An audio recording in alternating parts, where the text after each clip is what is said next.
כל הכבוד על ה...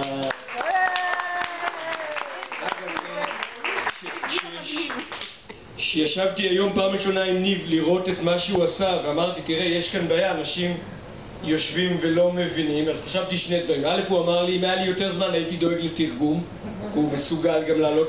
ב', אני חשבתי, וזה עכשיו, תראו ג'ודי כמה שנים, מה זה עולה חדשה, שלא לשבת ולא להבין כמה קשה לנו ככה לשבת ולראות. נכון. אז קצת ככה נתנו לה את ה...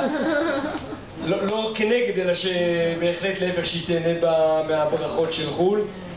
הכינוכים אוטוטו ייכנסו, לפחות זאת הייתה הבקשה שלי. זהו, זה פחות או יותר שמח עוד פעם. אבל ג'ודי לא אמרה כלום. צודק, איך לא חשבתי על זה? דודו? תוציא את הפתק מהתיק. דודו?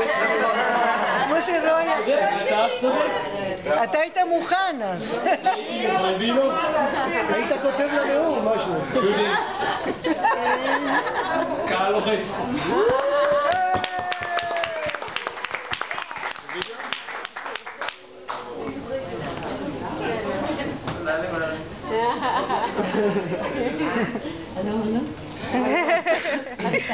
טוב, קודם כל תודה, אין לי כוח אפילו, אני כל כך מתרגשת לראות את כולכם כאן.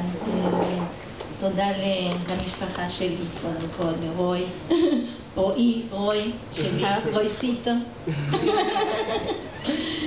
ולילדים, חברים טובים, באמת ידעתם את מי להזמין, כן, אף אחד לא מיותר כאן, ההפך. זה ממש אחד דודי, אולי תקראי מהכתוב, את מפריעה להגיד דברים לא... באמת, חלק מהאנשים אני לא מצליחה לראות אותם לעתים קרובות, ואני מאוד שמחה שיש הזדמנות, וכפי שראיתם פה בתמונות ובברכות,